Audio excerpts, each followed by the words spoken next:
Glotka versus Karis. This is going to be very quick because Glotka really stands head and shoulders metaphorically above Karis in almost every way. Let's go ahead and jump into the 7 categories. We have origin, development, role, interest for the reader, relationship, who would win in a fight, and the important, not important tiebreaker. I don't think there's even really a need for me to go that in deep of detail of why Glotka sweeps so hard in every category except for who would win in a fight and the tiebreaker. When it comes to origin, Glotka is already had so much happen for him to get to where we are and is such a well flushed out character right at the start that comparing him to just an average start, and Karis maybe even has a slightly better than average start, it's still just not even close. Glotka is one of the best executions of a tragic start to a character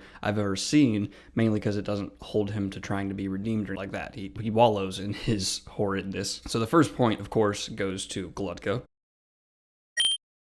For development, Karis develops a little bit in the traditional fantasy character way, while Glotka, on the other hand, tries to develop. There's almost a feint of development for Glotka, but that's really the point of his development, is that in Joe Abercrombie's great trilogy, the morality that he has is a major part of him, and he's too much of a nihilist, too deep in the wallow of his life to ever come out. So the falsehood of his development, of us as readers making the assumption that he'll get better, is of course wrong, and that brilliant subversion to me of development is well above Karis's okay. So the second point as well goes to Glotka.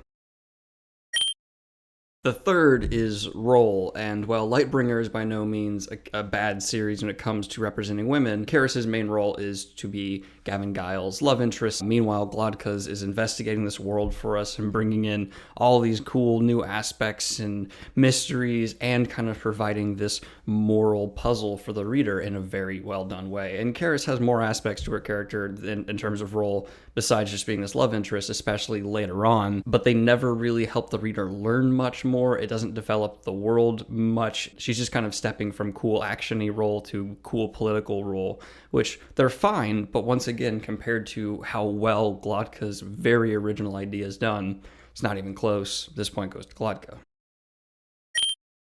Now we have interest for the reader, and there could be an argument here for Karis because she is often a voice of reason and level-headedness in Lightbringer.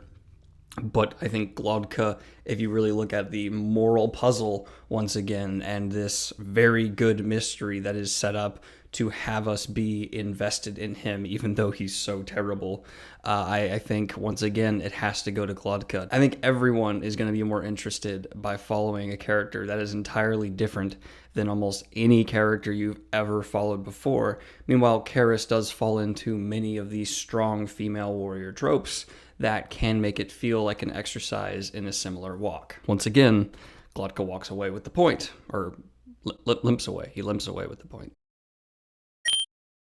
Relationships. This one nearly a draw for me, actually. Incredibly close. Karis has a good relationship with Guile in terms of interest, a very good one with Gavin in terms of development and how much it actually engages the reader, and I think her strongest case for winning this point would be her relationship with Andros.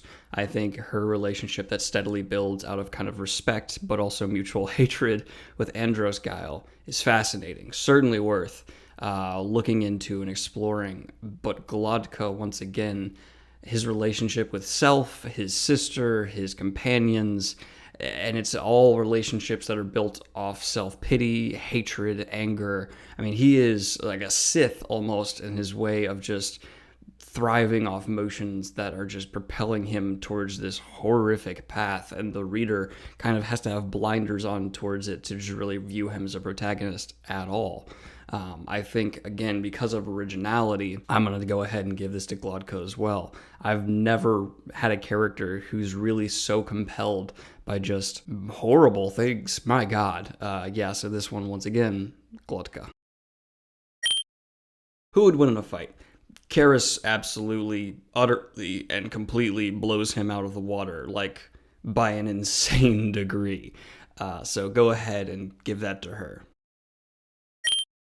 And then who would do better in the other's world? I think Karis would do substantially better in the First Law trilogy than Glotka would do in Lightbringer. Glotka is outclassed in terms of political maneuvering and things like that by a lot in Lightbringer. So yeah, he goes ahead and loses that one as well.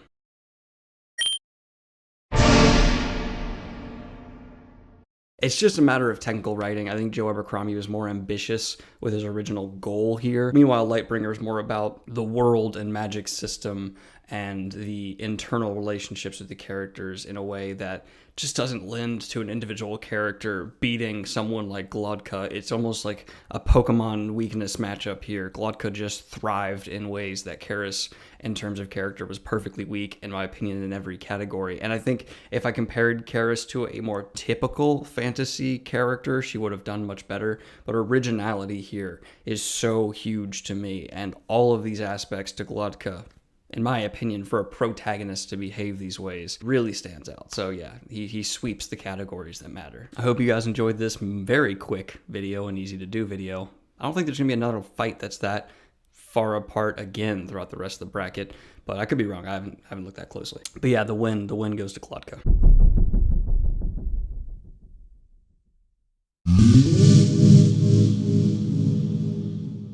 I hope you guys enjoyed the video. I'll be doing a Q&A tomorrow, but all the questions are already taken in. I'm actually going to record it right after this and put it out tomorrow, so don't leave any more questions. Or do. I might answer in the comments. I could very well do that. I might not. I don't know, but it could happen. That's it. I hope you guys are having a wonderful day. Like and subscribe if you're not already. Hit the Patreon if you want to support the channel and what I do here. And I'll talk to you soon. And I will see you soon. Peace.